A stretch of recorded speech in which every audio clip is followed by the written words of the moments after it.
My name is Eric Herschthal. You can call me Eric. I'm an assistant professor in the history department here at the University of Utah. My specialty is really slavery and abolition, and mostly, I focus on kind of slavery and abolition in American history, 18th and 19th century. I teach a lot from the 1619 project. I teach undergraduate courses on slavery, so this project was in very ways very useful. And that's very briefly me, and then I'll sort of go and sort of explain once everybody introduces themselves what I plan on doing today for the next hour. So how about Casey? You want to introduce yourself? I'm Casey Campbell. I'm the graduate advisor in linguistics. Wonderful, wonderful, great to meet you. How about Cindy Solomon Kleba? You want to just I am a PhD candidate, and I also do lots of teaching with History 1700. Okay, wonderful. And you're a PhD candidate in history, or? That's correct. Yes. Okay, yes. Wonderful. And this is your first year? No, and I said that wrong. I'm not a candidate. I'm finishing my dissertation right now. Okay. I've taught 1700 for quite a while, and okay. I teach it from the perspective of the other, with a focus on race, gender, and LGBTQ folks. Okay, wonderful, wonderful. Good to meet you. How about Megan Perkins? Hi, I'm Megan, and I'm just tuning in because I was an alumni of University of Utah years ago, and I get the updates, and I just thought this was going to be really interesting. Oh, that's great. That's great. Great to have you. And how about Vicki? Hi, I'm Vicki Wasson, and I'm an associate instructor in the Department of Linguistics, and I teach a lot of international students in the English as a Second Language program. Okay, great to have you. Larissa.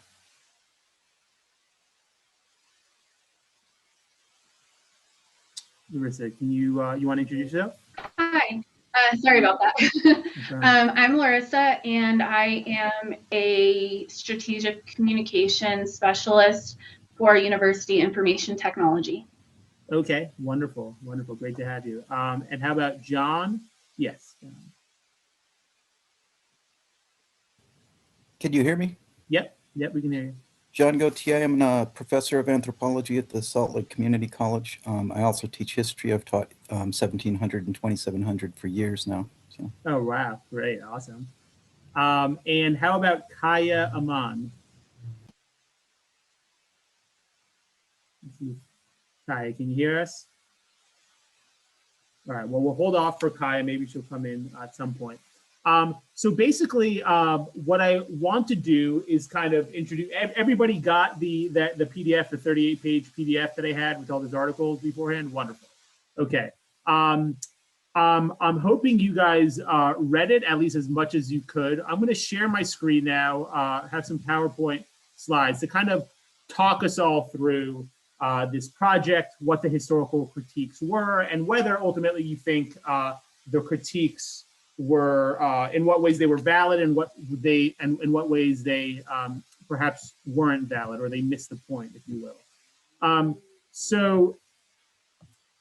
Session objectives. I'll give you, before we sort of get into some of those more discussion-oriented questions, I'll just give a brief history of the project so you guys, everyone's up to speed if they may have kind of vaguely gotten wind of it or kind of Googled real quick before starting this session, just so you have a sense of the kind of the bigger moments in this kind of very, public history, political project in many ways, how it's become such a kind of political talking point or football in the last year or so.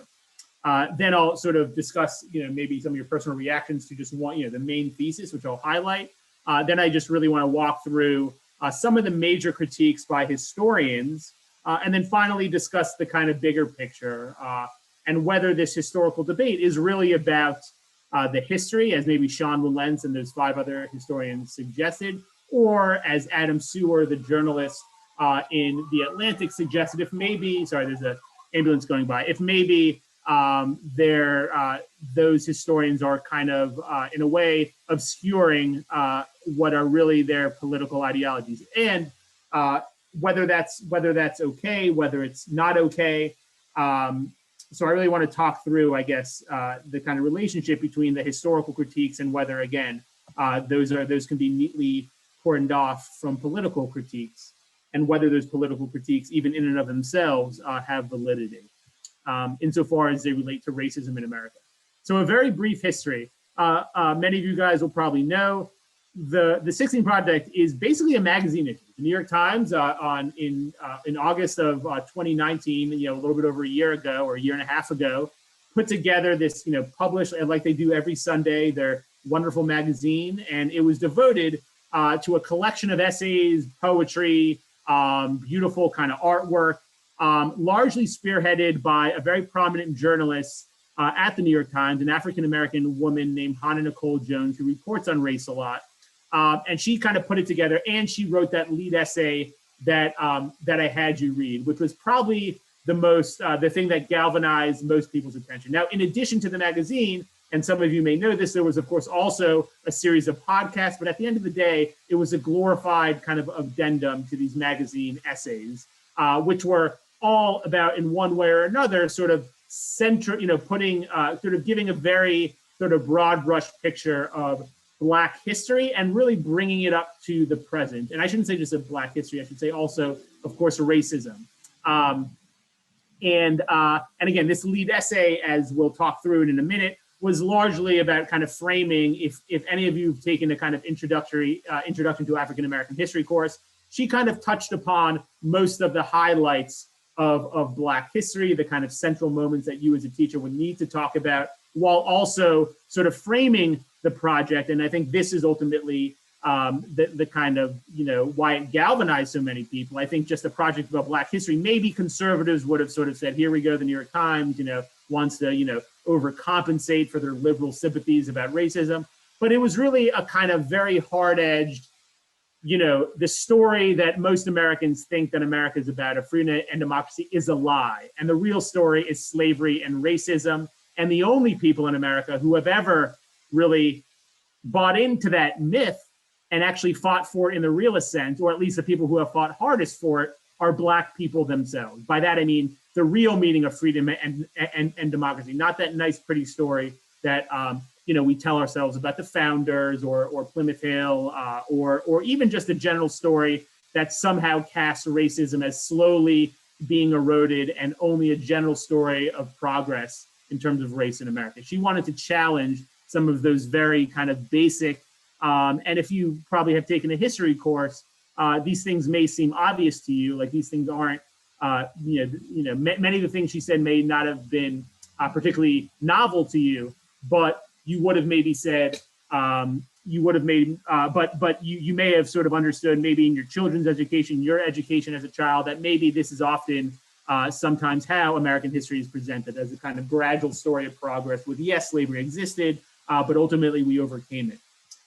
So this thing comes out in 1776, and immediately across the ideological spectrum, and I really want to highlight that, scholars writing for high-profile mainstream publications, the New York Times, that's famously Sean Wilentz. He taught me when I was undergrad at Princeton. He's a very the politics is wound dipping in. I mean, is he conservative? Is he a liberal? I would say he would probably call you, he's a very he's a kind of old school left type guy, not a hardcore left, but ultimately, these days, he writes a lot of political essays for the New Republic, and he's a kind of center-left type guy, by no means radical, but he believes, and many of the people who sign on to that letter with various different political ideologies, who all of them are very high-profile academic historians who have a lot of respect, they said, no, this story in a two-page essay, in a two-page letter to the editor that I gave you, is fundamentally flawed, and we'll walk through what their critiques were. So personally, I find those critiques by genuine academic historians whose politics are actually left and maybe broadly sympathize with the cause of racial justice, but not the particular tone or sort of variant, because there are many sort of ways in which Black people themselves and their allies have fought for greater racial equity in America. And they would probably argue that Hannah Nicole Jones's lead essay set the tone that in a way that was far more defiant and racially sensualist than is useful. Then, of course, we had conservatives, again, who are also a diverse sort of group, as we know, but largely, and one could have probably seen this, I didn't give you any of the conservative critiques. I'll give them some in the lecture.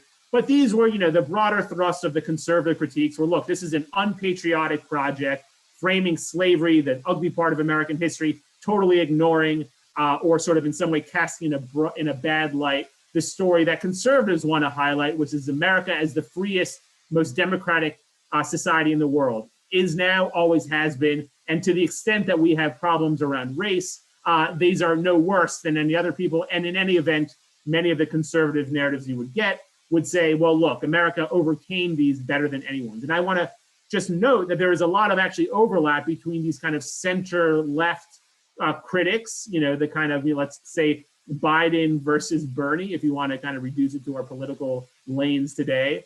There is a lot of overlap between those kind of, more center-left critiques like Relents and the conservatives. I mean, the conservatives, we can argue, have a much deeper skepticism, we can argue maybe take less sincerely how entrenched systemic racism is, but there is some ideological overlap in their critiques, that there is a story of liberal progress. And whether you're a liberal or a moderate liberal or a moderate conservative, we ought to do justice to that if we're really going to, paint a broad picture about racism in America. It's not just the racism, it's the fight against it that we ought to critique.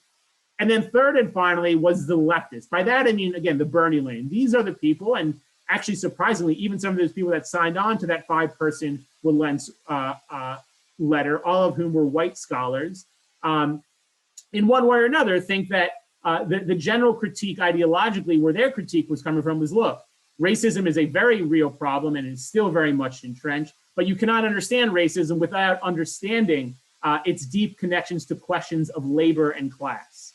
And one of the themes that you heard, if you read sort of more deeply, and again, some of these are Black scholars who are themselves leftists, who don't who don't minimize racism for a second, but want to caution us by thinking that race is somehow an ahistorical phenomenon, or racism, that is. That is to say that racism is somehow embedded in America's DNA, as the essay, as Hannah Nicole Jesse's essay notes, but that instead these type of historians, and I would probably count myself largely sympathetic with these historians, would say that no, race is something that develops through time, and it fundamentally develops because there's a labor shortage in early America.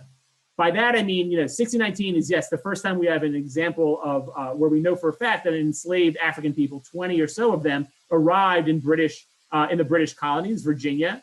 But it would be another 80 years, actually, before enslaved African people become the dominant labor force. For that first 80 years, for example, in colonial Virginia, it is white indentured servants who are not slaves. They're signing contracts. It's an oppressive labor force.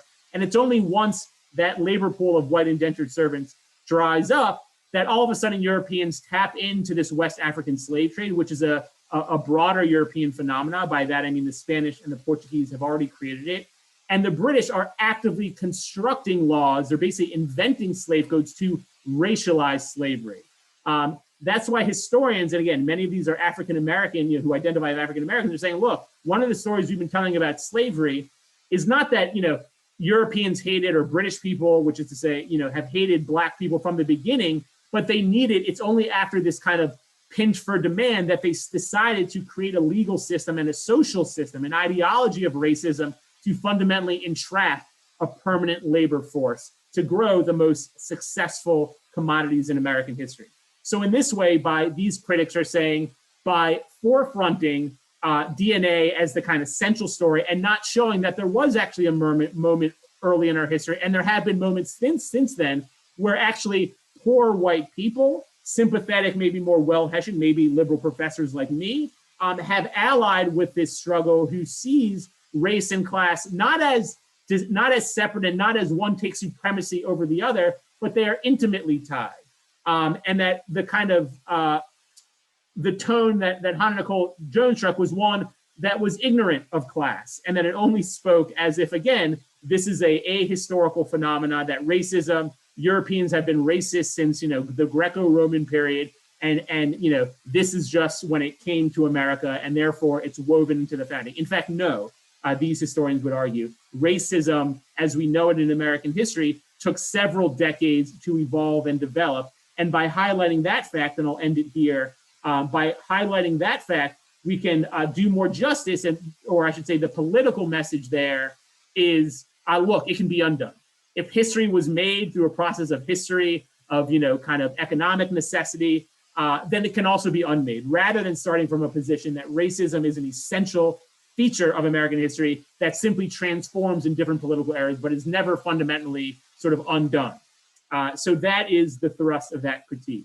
Is there any questions on that? Because I think that is probably the most sophisticated critique, not only because I'm ideologically sympathetic to it, not that I sort of fully agree, but I think that it's probably the most substantive critique, rather than a simplistic conservative, this is unpatriotic, liberals are all lefties, and all they want to do is talk about race and racism and damn America. That to me doesn't seem very like a interesting or meaningful sort of debate. So Vicky, I'm seeing your hand raised. Oh, I have my hand raised still because I didn't know how to take it down. Okay. Is there any question? Go ahead. First, Go ahead. Take some notes to take back to my department. So you said that from 0 to 80 years, that would be the time when the colony, Virginia colony, yes, we had slaves, but they were white endangered. They were, okay, here's the thing. There's often a conflation between white indentured servitude and racial slavery. So the point that I was making is that we had another form of exploitative labor, which was indentures, and that was reserved exclusively, well, not exclusively, but it was overwhelmingly for poor English people. What an indenture is basically you're poor, you have no land, you need a livelihood. These poor English people said, hey, there was landowners, the Virginia Company is a private company chartered by the British government. And they say, look, we need people to grow tobacco. We have found from the Native Americans, by the way, this new product that people want to smoke in Europe, tobacco. And, we need people to work the land. And so what are they doing as early as 1607? They're basically getting the poorest of the poor in England and saying, sign this contract for 4 to 7 years. And at the end, and what that means is that your employer has full control over you, right? You can't live on a separate, you live on the tobacco plantation with your owner. He can beat you if he wants. But, and this is the key distinction between racial slavery, is first of all, it's a signed contract. You don't have to do it, right? It's coercion because these people are poor. So in a way it's coercive, but they don't need to do it. And when the contract is up, not by law, but by custom, many of these freed indentured servants would get plots of 50 acres of land and a little bit of tools, and all of their political rights as English subjects would be implicitly assumed. So as soon as their indenture is up, these white people, they're promised land, tools, and all the political rights that come in the colonial society and the English society with owning land, mainly the ability to vote. Once you have land, you can vote to a certain, in a certain amount. And that's different from what ultimately happens after 80 years. By the end of the 1700s, the English labor supply dries up for various reasons I won't get into. The English government realizes that they need people to work. The Spanish and the Portuguese have already been enslaving Africans from the West Coast, bringing them to Brazil, to the Caribbean, to Mexico for 150 years. The British say, hey, we need to get in on that game. That's cheap labor. Let's start our Royal Africa Company, which is what they do, and then very private companies get in there. And by the 18th century, the British come to dominate both the slave trade and bringing enslaved Africans. And the condition of these enslaved Africans is fundamentally different. It is and again, this doesn't happen overnight. This happens over a series of 20, 30 years when the British are groping their way in the colonies towards how do we keep these people, how do we keep this labor force? Ultimately, this is the key distinction of slavery. It's racialized. It ultimately becomes reserved for only white people. Interestingly, in the early 1500s, there are examples in the Spanish colonies in the Caribbean of white slaves. Keep in mind the term slave comes from Slavic people. That is to say, people of Eastern European who are not Christian. So there was a deeper medieval history of enslaving non-Christian Europeans. But ultimately, by the rise of the plantation system, by roughly 1700, it is clear that England and all the other colonies in the New World, Spanish, have reserved this system of slavery for people of African descent. They had experimented, yes, with indigenous slavery, but it ultimately didn't pan out. And ultimately, it is for life and it is hereditary. By that, I mean, you can't escape it. There are no ways to get out of the system. There is no contract you sign and in 7 years are over. And the Spanish have a little bit more legal protection for slaves, but ultimately it is nearly impossible to get out of it. And I should, so I'm adding a third there, that's very difficult to get out of this system legally.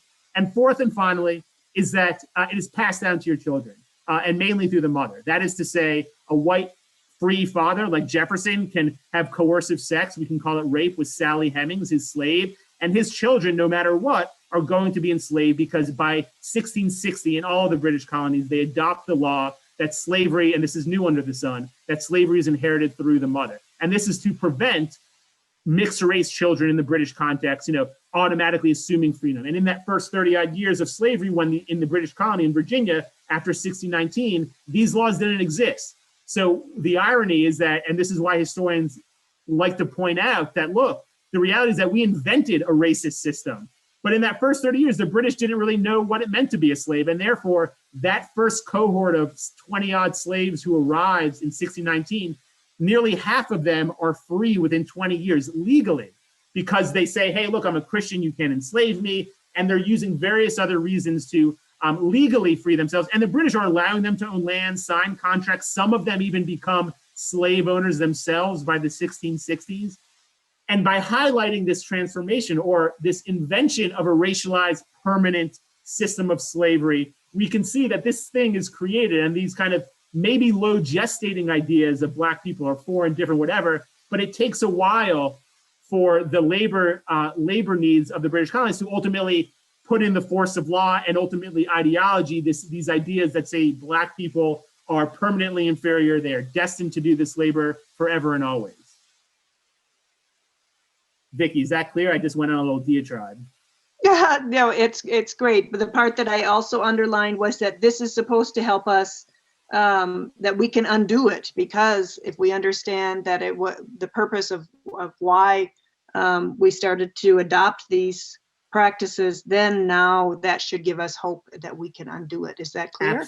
Absolutely. Absolutely. I think that is one of the critical ideological impulses of historians. And again, this is a lot of us. I mean, if you read the Adam Seward article, many of the historians that were critical of the Wilentz letter, not Wilentz, he's more of a centrist and arguably, even a little conservative impulse in his, but more importantly, the other scholars were prominent, and they were Black women themselves. I know Nell Irving Painter, Princeton, taught for years. She's retired now, Tavolia Glimp. These are women who don't take racism very seriously.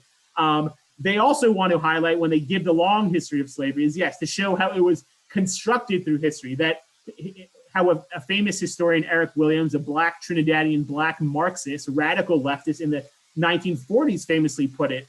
He argues, and this is how I teach my story, this is when I teach my story in the classroom about slavery, racism was a consequence, not a cause of slavery. Racism was a consequence, not a cause of slavery. That is to say, the British did not choose Africans because they already thought they were inferior, and of course they would be great slaves. Out of economic necessity and availability, they ultimately ended up relying on this as their labor source, and then they created racist laws, systemic racist laws, and all the ideologies of racism, ultimately to justify this system that was fundamentally put in motion by economic means. And this is a very live debate amongst historians. So in this way, the project is kind of ignorant of that. It wants to show that racism is central to American history, and by doing so, it implies or leaves on question, well, how did we get racism? And again, as you're saying, Vicky, yes, by starting the story as put down that quote. It's a famous quote from Eric Williams. Racism is a consequence, not a cause of slavery, and have students think through that, mapping it onto the history. We can maybe get a history that shows change over time, and the implication being, well, we can undo it. If clearly it was invented by humans, we can undo it, Thank you. No problem. Are there any other questions about the kind of the thrust of these three types of critiques that we saw? And they're not, again, I'm simplifying, but if you're reading and you're kind of, immersed in this field, you see implicitly where many of these historians ideologically are coming from. So let me just move on real quick. By May, basically, 8 months after the Pulitzer Prize, high profile public, people write it won the Pulitzer Prize. The Pulitzer Prize has like 50, it's like the Oscars, there's, categories. So it won a Pulitzer Prize for commentary, but, nonetheless, one of the highest honors in journalism is a Pulitzer Prize. So this project won the Pulitzer Prize. The center made it free. That's how I downloaded those, free online. No, you don't need to be a Times subscriber, nothing. And promoted and have created on the Pulitzer Prize's website a kind of curriculum encouraging teachers, public, private school, whatever, K through 12, college, to use this as a way to talk about the importance of slavery and racism in American history. Okay, so then continue the brief history. So then what ultimately happens after the Pulitzer Prize and all the kind of debates that have already been starting to percolate in kind of, more intellectually minded journalism, left, right, and center. Famously, I'm saying famously, one of the first kind of political acts against this thing was, the kind of right-wing Republican Senator Tom Cotton, who up until yesterday was a big Trump supporter. He writes in the summer of 2020, just before this academic year started, that he was introducing a bill into the Senate, the U.S. Senate, to bar public schools from teaching 1619. And so far, this definitely has not been passed. I know that. I don't know where it stands in the legislative process. Then later, when this academic year that we're currently in just started, President Trump, former President Trump weighed in a tweet. He threatens California public schools that if they teach, the 1619 project in public schools, they will lose funding. That, of course, never happened, but it's a threat. It kind of has a chilling effect, you might say. And then a week later, and then this is kind of the end of it, he announces that he's going to create a 1776 commission, which is, this was in September of this academic year. To kind of, reverse what he and many conservatives were calling this kind of ideological push in American universities that people like me, critical race theory. This is, one of the quotes that he said in September, critical race theory, the 1619 project, and the crusade against American history is toxic propaganda, ideological poison that if not removed will dissolve the civic bonds that tie us together. It will destroy our country. And I would like to think that this was just a kind of unique iteration of Trumpian, Trump being Trump, but no, if you read any of the mainstream ideological, whether it's the National Review, the Federalist, Breitbart, all across the conservative spectrum, you're seeing some version of this, that this is an un-American project that really wants to shame America and ultimately dissolve our civic, story of freedom and democracy. And then finally, literally 2 weeks ago, just before Trump leaves office, the commission, this commission had 18 people involved with it. And finally, it releases a 45-page report just before Trump leaves office, literally early last week. And, it's not all about the 1619 project, but that was clearly the lightning rod that spawned this larger impulse in conservative movements to paint academia as a liberal hotbed that is sort of ideologically poisoning America's youth with ideas that America is a racist country to the core. So that's ultimately the brief history. Are there any questions? Was any of that unfamiliar? No? Okay. So what I want to do now is just have a discussion, right?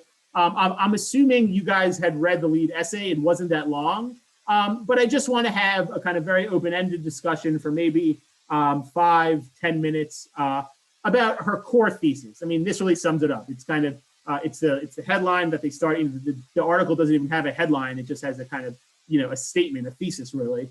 And I want to see, do you agree, disagree with this statement? Very simple. And why? In other words, what is it about this statement that you find, really useful, instructive for, American readers versus not useful? And again, you can frame it as your person, your personal self, or of, people who in your family. I'm sure all of us have people who may react, who may bristle when they see, the kind of tone being set from the start like this. Our founding ideals, this is the thesis, right? Our founding ideals of liberty and equality were false when they were written. Black Americans fought to make them true. Without this struggle, which is to say the Black people's struggle for freedom, America would have no democracy at all. That is a very strong statement. Many of you guys can hear, and the essay doesn't really veer from that. It's more nuanced, yes, but it doesn't veer, I don't think, not my point of view, from that interpretation. So I'll give you guys, I'm just gonna stay silent for a couple seconds, maybe you guys think about it, and I'm just gonna allow anybody chime in when they have something, a kind of reaction to that statement. Let's hear it and we can talk about it.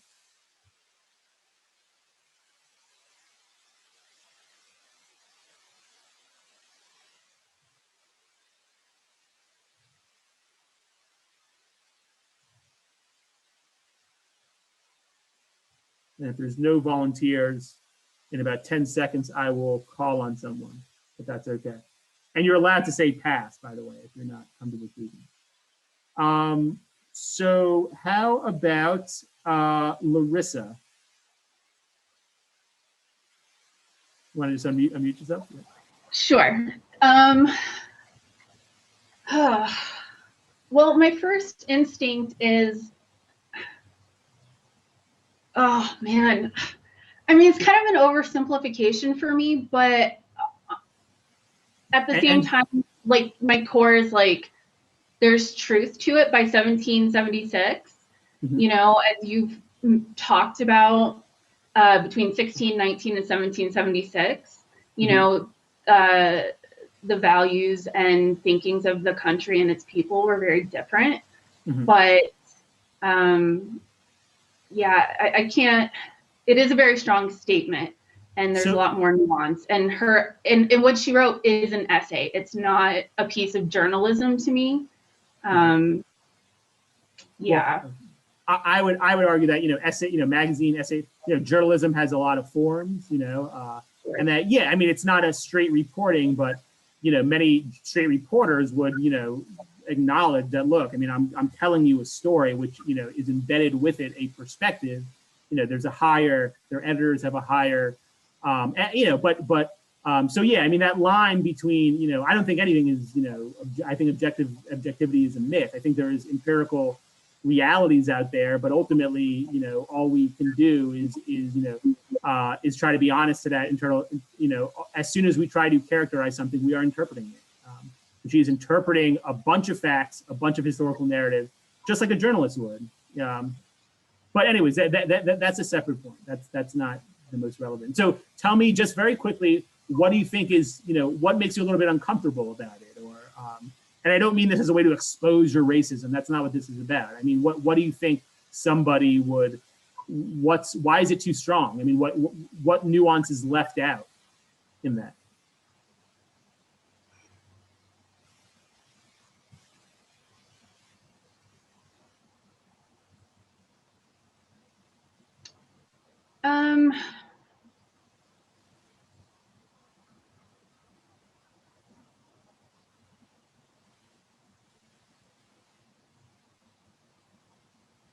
That's a hard question to answer. Okay. I don't know. I keep coming back to the idea of, I guess, democracy and the words like liberty and equality. I think the ideas of those, the way people think of them is I'm doing the right things, right? But they don't consider all the perspectives. You know, it's kind of that good versus evil thing, or wrong versus right. Okay. Okay. I'm sure when they were writing these things, they were thinking, oh yeah, everything is going to be, or everyone's going to have access to liberty and equality. It's not false in my mind, but of course it was. Okay. How about just so we get some other voices in here? Cindy, do you have any reactions to that? Yeah, I think so. I think I would echo that.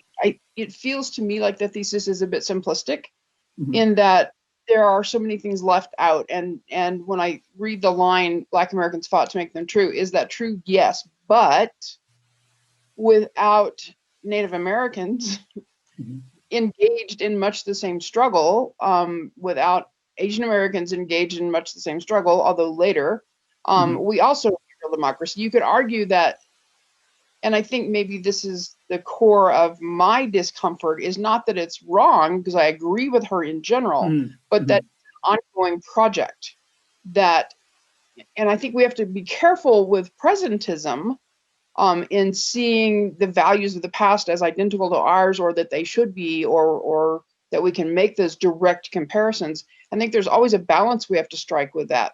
Did the founders writing those documents about liberty and equality, did they believe themselves to be universalists? No, of course not. They understood they were having slaves, and many of them were struggling with what does that mean? Absolutely. Right. Absolutely. But until, I mean, we don't get democracy until all of us are involved, and I would argue that we don't have that yet. So I think it's an ongoing project. I mean, I think about, the Cherokee took the state of Georgia to the Supreme Court to argue over their rights. So they're certainly involved in that process of democracy making. So I think that while I agree in general principle with the statement, I do think it's too simplistic, and that we have to, as we always do with democracy, is to continually broaden our view. Absolutely. So that I think that that was one of the critiques in the slide coming up, when I kind of more thoroughly lay out the kind of historical critiques that I think are compelling, and that mostly come from the center to the left. I think those are the ones that are the most worth chewing on.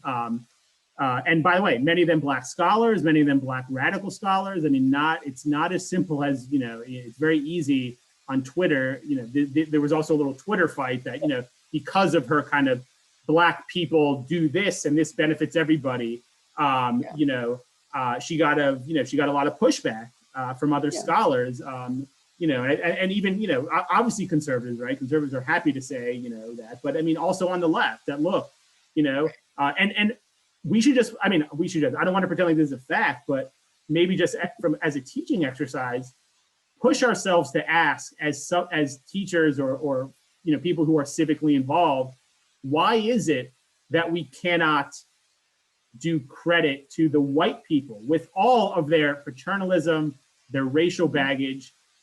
I mean, for reasons of both historical fact, as well as interpretive racial justice advocacy, is it so wrong to say, hold on, you're missing the white people who were essential to Black people's struggles and Indigenous? I mean, Cindy, like, I hear you saying, oh, but look, there are other people of color who are undeniably oppressed. But maybe I'll pose it as a question, and because I have my answer, but I want to see how you answer. What's wrong with also noting that white people played a critical role in this? And maybe what's essential about that? Why is that, from a point of view of racial equity, that we need to talk about that? Again, I'm not necessarily giving my perspective. I want to, expose a little bit more difficult debate, because many of us, if you're liberal and you're here, you're probably like, oh, our instincts, we're embarrassed. We don't want to, rain on anybody's parade, so to speak. And we don't want to come across as like white heroes who are saving Black people from themselves. But I think there's a part of us that really wants to deal with the truth. And that is that white people have institutional power.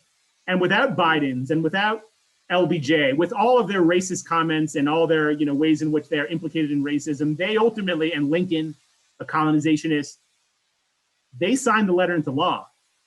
And unless and until we recognize that, right, we will not be able to convince white people that, this cause is their causes too. Now, that's my kind of take. What do any of you guys think about that? In other words, the implication of cutting out the white people and making this Black people did it themselves. Anybody? John? How do you approach this in your classroom when you're dealing about race? Centering, the people who are, subjected, are sort of oppressed in their own, in our society, and highlighting their own agency, while also being mindful of the fact that white people have always been the majority and still are the majority, right, and therefore real power. Right. So I think even a year and a half later, I'm still trying to figure out how to tackle this one in the classroom, but I have been from the beginning. And I don't really come down hard on this in the classroom. I try to let the students come to their own conclusions on this. But one thing I try to emphasize is this distinction between, an accurate past and a usable past. And I think that what we make of this depends on, I think, if we're thinking about it more as history or social commentary. Of course, you can't ever separate the two, right? But to your question, what's wrong with saying it wouldn't have been possible without the white allies?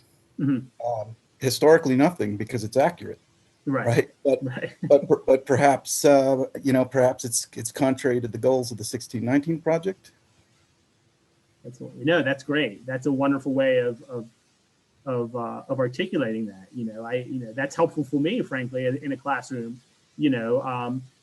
Putting having both hats on. Just making sure students are clear which hat I'm wearing. Making that distinction between, look, let's deal with the reality, and then maybe as a useful thing, right, and to sort of highlight, we don't want to, as many of you probably know, John, I'm assuming, so much of the history of, Black progress has been written with a kind of primacy to the white savior complex, in the simplest terms. Right? Lincoln freed the slaves, LBJ, the interracial group, and what that has served. And I think, John, this is what you may be kind of what's, within your lane of thought, one of the big pushes about, scholars and kind of activists / scholars who write, and when I teach, is to highlight, look, this wasn't a simple good North, good racially just North white people versus bad racist South. Racism was rampant in the North, and we kid ourselves if we sort of pretend like this was racism was a problem confined to the North, or that white people in the North, and by that I also mean California, the West. This was everywhere. Slavery built it. So, in that way, I think historians like Jeanette Theo Harris is one of the big ones, and many other, kind of Black studies scholars really are highlighting, the Jim Crow North, so to speak, as a point of not letting white people off the hook. I think that is the usefulness of it. But at the same time, and I think by now, maybe just to push John's comment one push further, is to say, well, isn't it also useful to not center the white people in the Black struggle, but to highlight the white people, particularly in many of the classrooms that all of us in Utah are in, where it's overwhelmingly white. If we make the story only about white people, we're probably reliving the flaws of our past scholars who were blind to the Black people fighting their own struggle. But do we do a disservice to, making a useful history for white people if we never talk about the white people, whether it's the John Browns or the Thaddeus Stevens, that's my era, or, the LBJs or the Abraham Joshua Heschel, or all the kind of white figures who were involved with, with Martin Luther King's civil rights movement. Does anybody have any comment on that? Is it not useful for, how would you approach it? Maybe the better question is in your classroom. If it's a majority white students, how do you give them a useful history? Is it useful for them to, highlight the racism in the white, in the white North, which they probably might be less familiar with, and highlight Black agency? Or is it useful to also make strides to highlight the white activism, who are allies, not the leaders, maybe? Cindy, how do you approach it when you're teaching? So I like the idea of approaching history with those different lenses, right?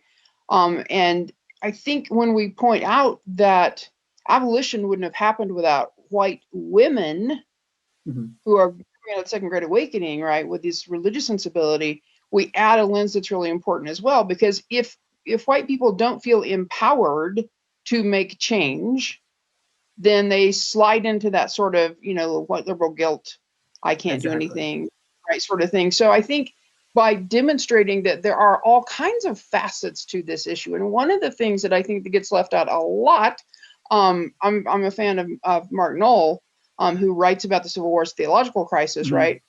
Abolitionists are coming at it from a religious point of view. And we leave that out a lot in American history. I do, and I study abolition. Yeah, exactly. You can't do abolition without Second Great Awakening. It doesn't exist, right? Yes. Without the clicker. So when we add those different perspectives in there, we talk about women who are an oppressed group, right, joining the struggle, about the split that's happening within faith communities over this very issue. Then I think we empower people to understand that all of us can play a role in correcting systemic racism. And I don't think that negates the agency of Black folks. I think we need to highlight that even more, because we've also been getting that. But when we point out that Black folks had agency, that women were joining the struggle, that people of faith who were progressive were joining the struggle, then I think we create a sense that, oh yeah, we really can do this. And I think that sort of is not only a fuller picture of the history, which I think is important too, but it also helps us to change the present. And that for me is part of what history is about. Absolutely, So. absolutely. Right. So it can be useful in other ways. So I just want to, Vicky has her hand raised and I want to give her a chance to chime in. Yeah, just briefly, your question about continuing with, how do we reach our students here in Utah? So one of the things that I brought into my classroom is Joan Mulholland. Okay. So she, I'm not right? familiar with it. Well, she was part of the lunch counter. People, Okay. the students that come into our classrooms, they have heard about the Freedom Riders. They maybe have learned about that through their K through 12, and they know about the lunch counter, incidents, and they see that image. And if you look close on the images, there's a white woman there. Yep. And yep, her, yeah, and so her son lives here in Salt Lake, and Oh, wow. her documentary has been highlighted at the downtown library, and I think she's been on our campus as well to speak. And so the reason I do that is I'm trying to have our students see themselves, Absolutely. that they too can be a part of Absolutely. this, and that they Absolutely. can be part of the change, and that Absolutely. they don't have to feel like, well, I'm not a minority. That's not my struggle, or I can't do it right. She did it. Absolutely. And I think, and I think all of us, it seems, are, kind of, at the very least, we're having a nice conversation for the past 10 minutes about this issue, right? I mean, making this useful, how do we, and the other thing that, I want to advance, well, using the history and also trying to make something useful out of it.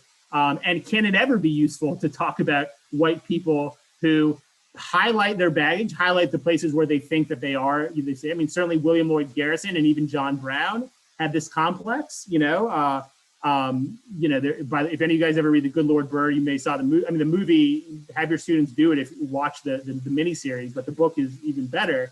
This is a guy who wasn't necessarily fighting. I mean, on the one hand, Black people loved him, historically and in the fictional accounts, but it's also true that, he wasn't thinking about Black people as individuals, as individuals. He was thinking this Black people as the embodiment of a moral sin that he was absolutely, they were an abstraction to him, in other words. And at the same time, right? And at the same time, nobody did more, or nobody could have cared more fervently to destroy slavery from a white perspective. Amongst white people, arguably as John Brown, who risked his life in the most brazen way. I mean, this is, dealing with that complexity.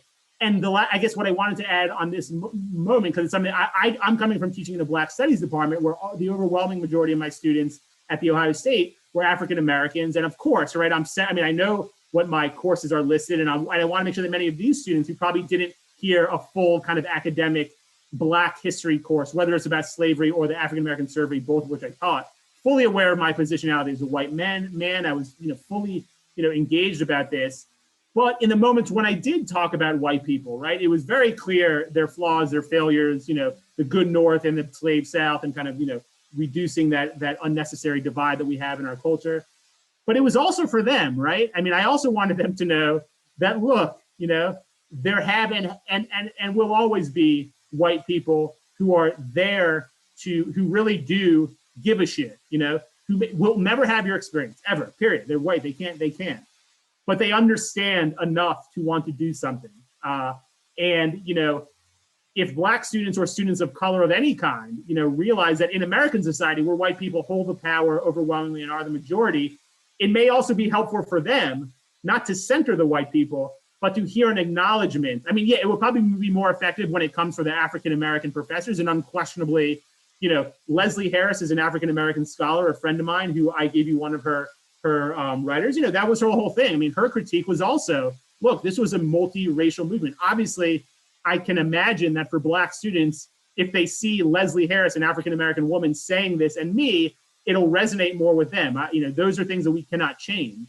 But we can all probably acknowledge that, it also may be useful to recognize, what white people have done without kind of giving them a trophy, just acknowledging, that, for this struggle to succeed, you need to build coalitions and alliances, right?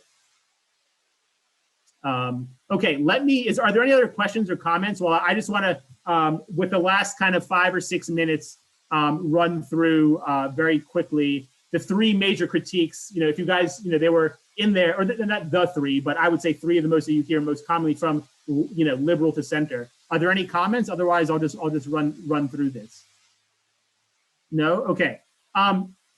So very quickly, one of the claims that, Herschthal says that got a lot of heat was, Americans fought British, during the American Revolution, they fought the British because they feared the British would abolish slavery, right? That's, that's basically her claim, right? Convenient left out of the founding mythology, blah, blah, blah, is that the British were actually, threatening to end slavery, and therefore the American patriots were, fearful that slavery was going to be attacked, so they rebelled. I don't know any respectable historian that would ever characterize it like that.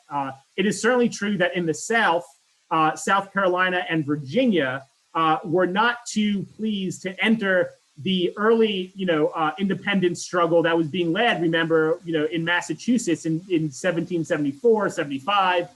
And all of a sudden, the more impactful story is when the Royal British Governor in Virginia, Lord Dunmore, as soon as Virginia sort of aligns itself with the northern colonies, to threaten the Northerners, Lord Dunmore, the British, royal governor who's loyal to the crown, says, look, any male slave who fights for me in this colony gets their freedom. That was a way to undermine slavery.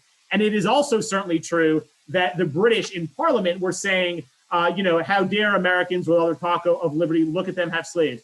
But it is also fundamentally a mischaracterization of the British abolitionist movement to pretend that they had any more sincere or more noble dog in this fight than the Americans did. Full stop, right? The British, don't end the slavery in the Caribbean where it exists until the 1830s. And largely this is on account of slave revolts. And again, a revived white-led movement, poor white people often in the British context who are pushing the high elite. So the British were just as kind of two-faced or insincere about it.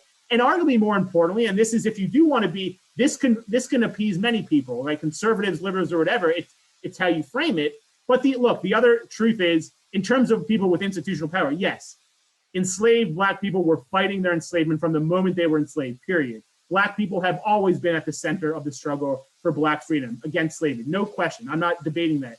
But it is simply a mischaracterization to give to let the British off the hook and deny the fact that not at the federal level, but at the state level, the northern states were not abolishing slavery during the American Revolution, very much inspired by the rhetoric of the American Revolution and Black activists in Massachusetts who were fighting and saying, hey, you're saying these words, apply them to us, right? So those Northern American states were actually the first ones, before Haiti, before all the radical stuff that we're talking about. This was white people saying, slavery ends. Now, the caveat there, of course, well, it's easy to end slavery in these northern states when none of these states had more than 3% enslaved people, right? But you're not as directly independent on it. And secondly, as many of us know, before the 1830s, this first wave of abolitionists, which includes people like Benjamin Franklin, Alexander Hamilton, whatever, they didn't like slavery for various reasons, but they were not simultaneously fighting for Black equality. Some were, but they were very much a minority.